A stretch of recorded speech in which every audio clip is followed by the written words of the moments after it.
Hello guys, I am Chetna and today we are going to start with the most awaited topic, and today's topic is tenses. This is the topic that I've received most of the comments for, that please do a video on tenses.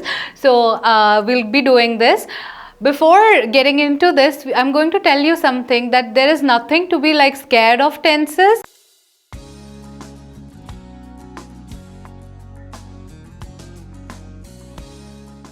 This is a very simple topic that you will understand properly and you will never fail if you understand properly. So I will try my best to explain you this topic step by step so that it becomes easy for you. So in this video, we'll be just discussing the first type of tense, that is the present tense. So before moving forward, we must know that tenses are categorized into three main categories: the present tense, past tense and the future tense. Now what is present, what is past and what is future? This is the most important thing that you need to know, and right when you know it, you'll be able to categorize the tenses and use the right forms while speaking, because our speaking, the way we speak English, is mostly based on our knowledge of tenses. So it is very important to have knowledge of tenses. So present tense. Now present tense is something that is happening right now in the very present moment, or any action that have started in the past but it is still continuing in the present. So present is something that is happening just now.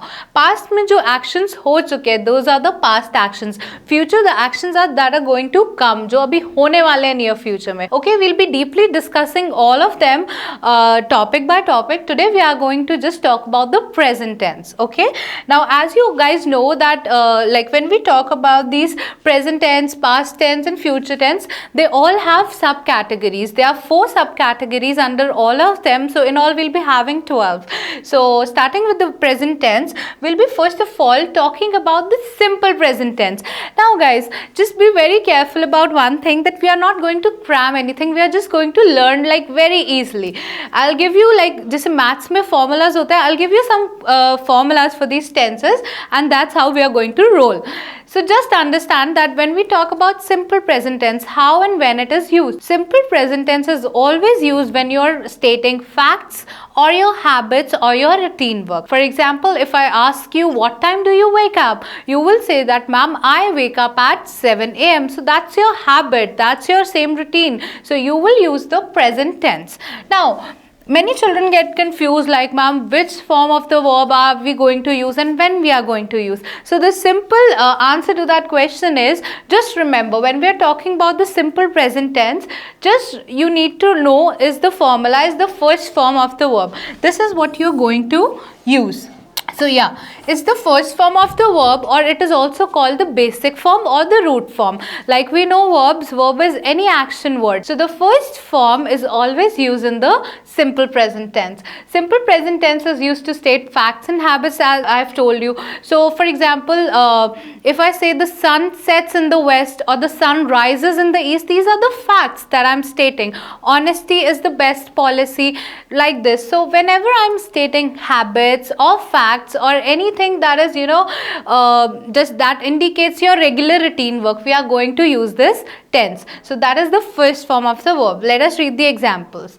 The sun sets in the west. So what is the verb here? It sets is the verb. So you will see that the first form of the verb is being used. He travels a lot. Again, he travels a lot. Rosie lives in Delhi. So you will see that we are using the first form. Now there is an addition to this. The formula is first form of the verb plus S or ES. Are you going to add S or ES to the verb or not? So let's see, whenever you have the singular subject like he and Rosie and the sun, they are all singular in nature. We are just adding S or ES, we will add. But right when your subject changes into plural, let's say they, I will not say they lives in Delhi, I will say they live in Delhi. The negative sentences out of them, you will say they do not live in Delhi, like that. And Rosie does not live in Delhi, like that. Does not and do not. We use does not and do not in order to make the sentences negative. So again, if your subject is singular, you are always going to use does not. For example, Rosie does not, but then you will cut down this S and you will say that Rosie does not live in Delhi and they do not live in Delhi. That is going to be the same. And if we talk about the interrogative sentences, again you will start with do or does.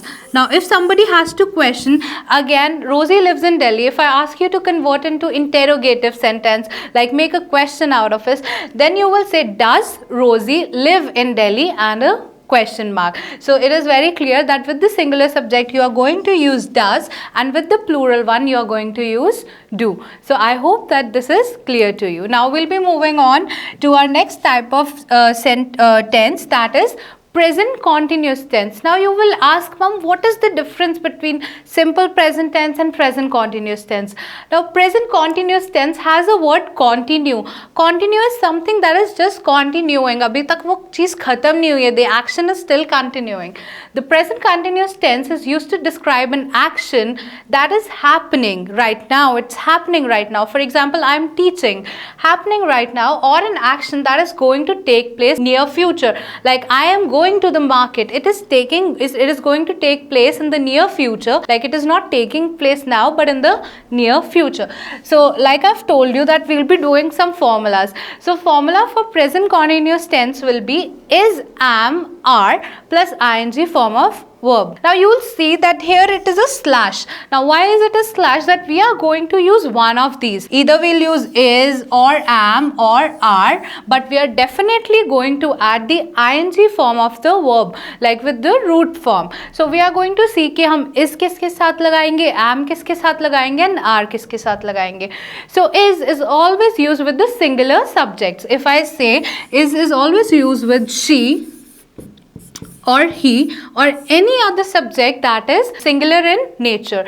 Are is always used with the subjects that are plural in nature, and am is very evident. We are always going to use am with I. For example, I am leaving for the market, right? So I hope this is clear, and we'll be moving on to some examples of this tense. Now these are the examples. Just note it very carefully that with the plural subjects you will use are, singular subjects is. Now they are waiting for us at the restaurant. Now the subject is plural, they. The subject over here is they. So you will see that the verb is wait. So how is it formed? Just look at it. So the formula was is, am or are plus ing form of verb. So you will see that this formula is going to apply in all of the sentences. So in the very first sentence, they are waiting, ing form of the verb wait, they are waiting for us at the restaurant, they are already waiting. Okay, a nightingale, it's again a singular subject. A nightingale is singing, singular subject takes is from this, is singing in the woods. And if I use the subject I am coming to your place. Okay, so I hope this is clear to you. And if we talk about negative sentences in present continuous tense, it is also very easy. How are you going to do that? If I ask you to convert them into negative, so it is very easy. What you will do, you will just simply add not. Let's see how. They are waiting for us at the restaurant. They are not waiting for us at the restaurant. A nightingale is not singing in the woods. Right after the helping verb, you are going to add not. And I am not coming to your place. Right? I hope this is clear to you. And if we are talking about interrogative sentences, if I ask you, just convert them into interrogative sentences. So now for forming interrogative sentences, we are going to take the help of helping verbs. Helping verbs are, is, and am. So now we know that we are just going to change the placement. For example, if I ask you to convert this sentence into an interrogative sentence, so how are we going to do that? We're just going to take it in the front and we'll say, are they waiting for us at the restaurant? Is a nightingale singing in the woods, and again am I coming to your place. It is like as easy as that. You're just going to place the helping verbs initially. Okay, so that's how you can form the negative sentences as well as the interrogative sentences in this tense. I hope that this is clear to you. Now we'll be moving on to our next type of tense, that is present perfect tense.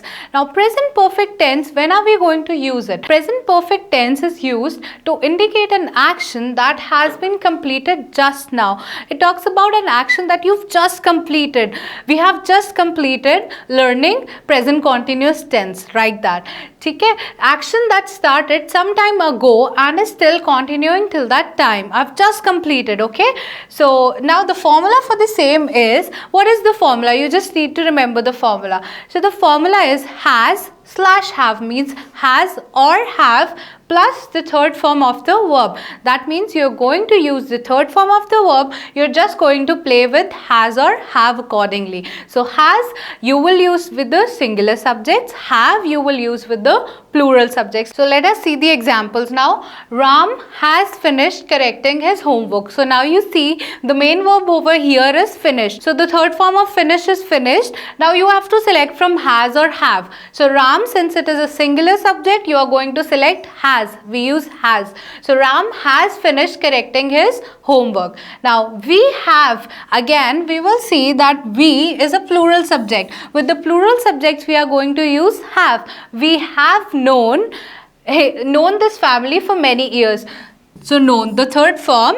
So know, knew and known. So known is the third form. That's what you're using. This family for many years. I have been ill since Tuesday, which means I'm still ill right now, you know. So that's what this tense indicates. Just say abhi tak continue, or I'm still not feeling well. That's what it says.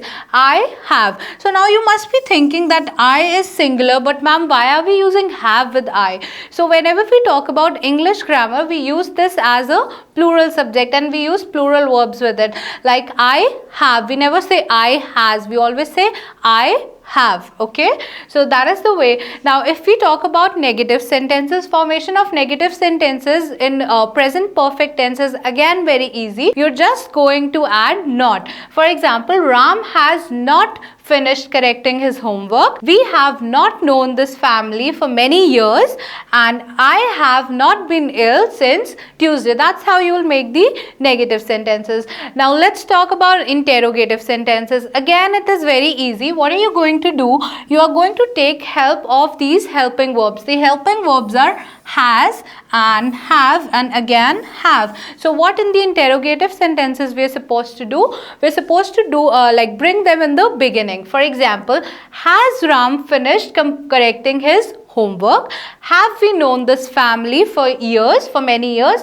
Have I been ill since Tuesday? It's very easy. You're just going to use the helping verbs, bring them forward, and that's how you can make interrogative sentences. I hope that this is clear, and now we'll move on to our next type of tense. So now our next and last type of tense in the present tenses are the present perfect continuous tense. So whenever the word continuous comes in like in the tenses, just remember they're talking about the ing form. Why ing form? Because the action is still continuing. So let's read. Present perfect continuous tense shows an action that started in the past. It may have started in the past, but it is still continuing in the present time.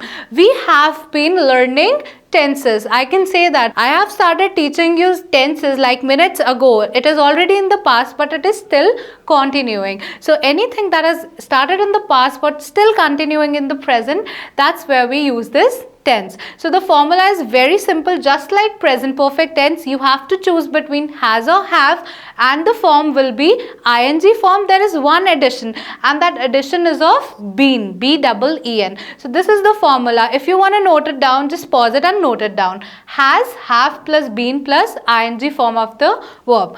Now let's look at some sentences. I have been reading this book for a week now, which means I am still reading this book. Abhi ye end nahi hui hai baat. I am still reading this book. So I have been reading. You will see if you break this sentence, and you will see the formula being applied. Have, been and ing form of the verb. This is how it works, right? So grandmother has. grandmother is again a singular subject. So has is always used with the subject that is singular. I'm writing S for that. And have is always used for a subject that is plural in nature. So whenever we're talking about grandmother, single grandmother, so grandmother has not been feeling well lately. This is a negative sentence. If I want to say like in positive, I will just say the grandmother has been feeling well lately, which means she is already feeling well. And if I want to convert it into negative, I'll simply write not. Okay, the next one is Samira has been living in New York since 2002. Again, Samira is a singular subject, so we are going to use has been living, which means that she is still living. That's why we are using this present form. So if we are going to convert these sentences into negative, you are not going to do anything like you are not going to learn big formulas. Just add a not. For example, I have not been reading, grandmother has not been feeling, and Samira has not been living. It is as simple as adding not, right? And if we talk about interrogative sentences, the rule is still the same. You have to just bring the helping verbs out of the sentence and frame them. Just like this one. Have I been reading this book for a week now? Just don't forget to insert a question mark at the end if you are making an interrogative sentence. Has the grandmother not been feeling well lately? Add the question mark. Has Samira been living in New York since 2002? Okay, so just in case if you are converting into interrogative sentences, don't forget to add a question mark instead of a full stop. So I hope present tenses are very clear to you guys. We'll be meeting in our next video. We will discuss past tense and the future tense. So till then, take care. Bye-bye.